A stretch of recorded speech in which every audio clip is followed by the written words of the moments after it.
আপনার কেন রেখেছেন এখানে?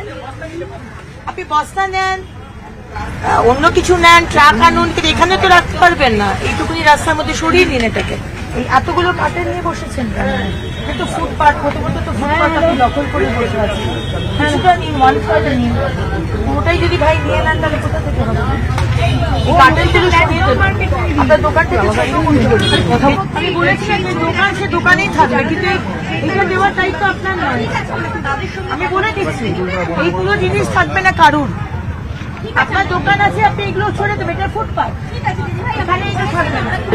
রাস্তা, এটা রাস্তা থাকা যাবে না। মানুষ জানে কোন দিক দিয়ে। আপনি বলুন আমাকে, মানুষ কোন দিক দিয়ে যাবে? দিদি সাহেব, আমার এখানে উনি কতটা দোকান করবেন আমার দেখার দরকার নেই। আমার এখানে রাস্তা আছে। 15 বছর ধরে আপনাকে কেউ বারণ করলো না যে এটা ফুটপাথ, এটা সরকারের জায়গা, এটা কর্পোরেশনের জায়গা, আপনি দখল করে বসে রয়েছেন। চলবে না ভাই, ঠিক আছে? 2 দিন সময় দিচ্ছি, সবাইকে 2 দিন সময় দিচ্ছি, শুধু আপনাকে নয়। 2 দিনের মধ্যে গুছিয়ে নিন দোকান।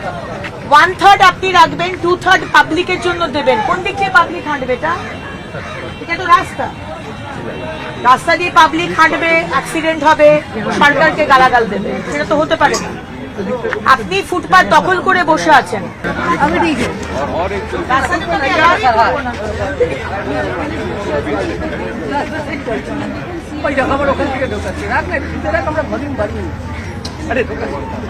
দিদি সাহেব, এই দোকান করতে পারবে না।